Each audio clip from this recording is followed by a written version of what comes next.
बिस्मिल्लाहिर्रहमानिर्रहीम। ये जो क्वेश्चन आपको स्क्रीन पे नज़र आ रहा है इसको हम सॉल्व करेंगे अभी। ये बहुत ही इजी क्वेश्चन है। सबसे पहले वही बात एज़ यूजुअल कि इसको गौर से देखें, ध्यान से पिक्चर्स को। तो सबसे फर्स्ट लाइन जो है उसमें 21 जो है वो सम राइट किया हुआ है और कैटरपिलर है, यानी इसको हम उर्दू ज़ुबान में सुंडी भी बोलते हैं। तो ये जो कैटरपिलर है इसके अगर आप गौर से देखें इसको तो इसके सर पे एक फूल है, ठीक है।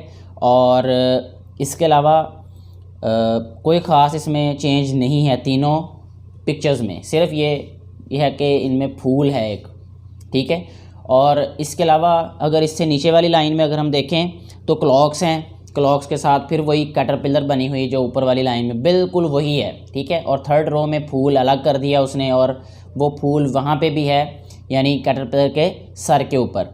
और लास्ट रो में जो है वो कैटरपिलर के सर से फूल जो है वो गायब कर दिया गया है और दूसरे नंबर पे फूल जो है वो 2 कर दिए गए हैं और टाइम भी जो है वो थोड़ा सा चेंज कर दिया है। ये ओवरऑल थोड़ा सा इसका जो था शॉर्ट मैंने आपको बताया शॉर्टली कि ओवरऑल पिक्चर में है क्या। अब इसको सॉल्व करते हैं। सबसे पहले नंबर पे क्योंकि हमारे पास सम है यहाँ पे दिया गया, ठीक है, और सम है किसके इक्वल 21 के, ठीक है जी। अब इसका मतलब ये है कि 3 हमारे पास टोटल कैटरपिलर्स हैं और 21 है, तो इट मीन्स कि ये किसके इक्वल हो जाएगा 7 के। हर एक किसके इक्वल हो जाएगी, ये भी 7 के और ये भी 7 के और ये भी 7 के। अभी हमें ये नहीं पता कि हमने इसको जो है वो कैसे डिफ्रेंशिएट करना है, यानी फूल को क्या वैल्यू देनी है और कैटरपिलर को क्या वैल्यू देनी है, ठीक है जी। इसका जो है वो एग्जैक्ट आंसर जो है वो हमें थर्ड रो में मिल जाएगा। कैसे, वो भी हम जब सॉल्व करेंगे तो आपको क्लियर हो जाएगा। अच्छा, सेकंड रो जो है उसमें क्लॉक्स बने हुए हैं और क्लॉक्स के साथ एक कैटरपिलर है और आंसर जो सम दिया है इसमें भी सम, ठीक है। और ये बहुत इजी है, ये भी 19 सम है। कैटरपिलर का तो हमें पता है कि ये 7 है, ठीक है, क्योंकि इसमें कोई फ़र्क नहीं है इसमें और ऊपर वाले कैटरपिलर में।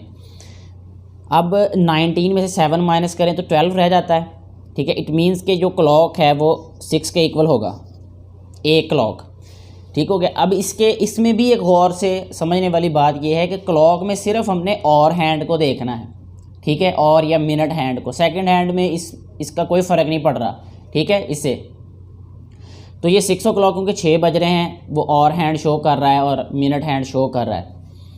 इसके बाद आ जाते हैं जी हम थर्ड रो की जानिब। थर्ड रो में जो है वो एक फ्लावर दिया हुआ है, एक क्लॉक दिया और एक कैटरपिलर। इसमें साइन वही प्लस वाला है और सम दिया है 15। कैटरपिलर को हमने 7 लिख देना है क्योंकि ये ऊपर वाले की फ़ोटोकॉपी है बिल्कुल, ठीक है जी। क्लॉक को हमने 6 लिख देना है क्योंकि ये भी फ़ोटोकॉपी है ऊपर वाले की। अच्छा, अब देखेंगे कि इस फ्लावर की क्या वैल्यू आएगी, तो बहुत आसानी से हमें पता चलेगा। 7 + 6 13, 13 + 2 15 होता है, तो इट मीन्स ये 2 के इक्वल आ जाएगा। अच्छा, अब दोबारा हम जो पहली वाली लाइन है ना उसमें अगर जाएँ तो वहाँ पे हमारे पास ये भी क्लियर हो जाएगा कि कैटरपिलर जो है वो 5 के इक्वल है और 2 के इक्वल वो फ्लावर हो गया, ठीक है। इट मीन्स 5 + 2, ठीक है जी। इसको भी हम राइट करेंगे 5 + 2, इसको भी हम राइट करेंगे 5 + 2। अब यहाँ से एक बात और क्लियर हुई कि जो कैटरपिलर है अगर हम सबको गौर से देखें तो इस पर जो ब्लैक स्पॉट्स बने हैं, ब्लैक डॉट्स बने हैं इसके हर पार्ट पे, वो 5 हैं।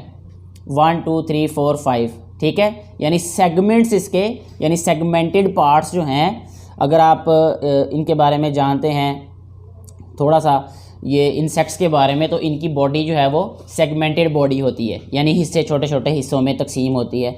तो ये भी उन्हीं इंसेक्ट्स में से है। तो इसमें जो सेगमेंट्स हैं ना वो 5 सेगमेंट्स हैं टोटल, ठीक है। तो इसलिए इसको 5 नंबर दिए गए हैं। और इससे भी ज़रूरी बात यह है कि सिर्फ सेगमेंट्स की बेसिस पे इसको नंबर दिए गए हैं, ठीक है, ना इसकी आइज़ की बेसिस पे, ना इसके सर पे जो वो एंटीना सा है, या जो आप कह सकते हैं ये एंटीना कह लें, चलें आसानी समझने के लिए, ना उसकी बेसिस पे इसको कोई नंबर नहीं दिया जा रहा, ठीक है। सिर्फ कैटरपिलर के जो मार्क्स हैं या जो इसकी वैल्यू है वो सिर्फ और सिर्फ इसके वो डॉट्स और सेगमेंटेड पार्ट्स की बेस पे है, ठीक हो गया जी। अच्छा जी, अब आते हैं जी हम अपने लास्ट वाले पार्ट की जानिब जिससे हमें आंसर मिलेगा। सबसे पहले कैटरपिलर है और कैटरपिलर के सर पे फूल नहीं है, ठीक है। फूल को गायब कर दे, इसका मतलब 2 नंबर्स कम हो गए इसके, पहली बात। दूसरी बात हमें ये जहन में हमारे होनी चाहिए थी कि सेगमेंटेड पार्ट्स की बेसिस पे ही इसकी वैल्यू है, तो अब हम इसके सेगमेंटेड पार्ट्स काउंट कर लेते हैं। अगर इसमें हम गौर से काउंट करें 1 2 3 4 5 6 सेगमेंटेड पार्ट्स हैं इसके, तो इट मीन्स इसकी वैल्यू क्या रहेगी 6 प्लस फ्लावर को क्योंकि हमने 2 के इक्वल रखा था तो ये 2 फ्लावर्स हैं तो कॉपी हैं, तो 2 + 2 4 हो जाएगा। तो यहाँ पे हम राइट कर देते हैं 4 भी इस सेंस में कि 2 + 2, क्योंकि 1 फ्लावर 2 के इक्वल था तो 2 4 के इक्वल हो गया। अब आ जाता है मल्टीप्लाई। क्लॉक जो है इसमें क्योंकि मिनट और जो आवर हैंड है वो शो कर रहा है टाइम को, तो टाइम जो है क्योंकि 5 o'clock है इसलिए हम इसको 5 ही राइट कर देंगे, ठीक है। और बोर्ड मैथ्स रूल के अकॉर्डिंग 5 4s are 20, 20 + 6 26 जो है वो इस क्वेश्चन का आंसर आ जाएगा। अगर आपका कोई इस क्वेश्चन के बारे में अपनी ज़ाती राय है या आप मेरी जस्टिफिकेशन से आप इत्तेफाक नहीं करते, एग्री नहीं करते, तो आप ज़रूर कमेंट बॉक्स में बताइएगा। Thank you very much.